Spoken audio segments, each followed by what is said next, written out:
ডালের আগায় বসে গুড়ায় কোপ মারছি, পড়ে যাবি যে। কেনে তুই উপরবেলা নাকি যে তুই যা বলবি তাই হবে?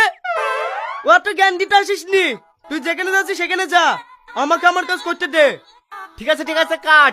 যখন পড়ে গিয়ে হাত তো ভাঙবে তখন ঠিক বুঝতে পারবি। শালা আমার আমাকে বুঝাইতে এসছে, ছাগলের পাটা কেটে কেটে এত বড় হলু, কোনোদিন পড়নু না, আর আজ পড়ে যাবো। কি করে?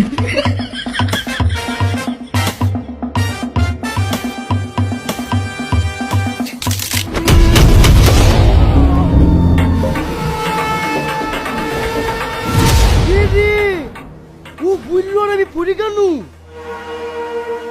ও জানলো কি করি? তার মানে ও নিশ্চয়ই উপরওয়ালা। কি করে?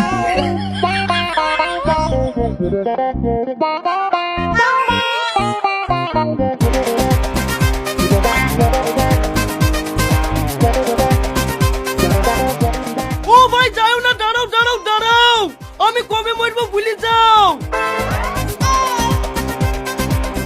ও ভাই, তোমাকে এত কে ডাকছে, তুমি শুনতে পাচ্ছ না?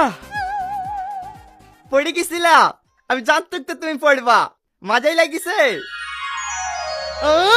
আমার মজাই লেগেছে সেটাও তুমি জানো, তার মানে তুমি সত্যি উপরওয়ালা। বলো না আমি কবে মরবো? এ রে, তুই কবে মরবে আমি কি করে বলবো? না না, তুমি আমার কাছে লুকানোর চেষ্টা করো না, তুমি সব জানো। বলো না আমি কবে মরবো? তুমি যতক্ষণ না বলবা আমি তোমার রাস্তা ছাড়বো না। কি করে? আমি কি মরতে তার সাথে কথা বলতে কেন রে? একদিন এই গ্রামে বেড়াতে এসে আচ্ছা পাগলের পালে পড়নু যে। গ্রামের লোকে পাগল বলে এটাও তুমি জানো? আমি তোমার কথা হচ্ছি, তোমাকে বুঝতেই হবে আমি কবে মরবো। এ তো আচ্ছা ঝামেলায় পড়ে গেল যে, এই পাছার আমার কাজ আছে। না, তুমি যতক্ষণ আমাকে না বলবে আমি কবে মরবো আমি তোমার পা ছাড়বো না। এই ছাড় রে ছাড়। কি করে?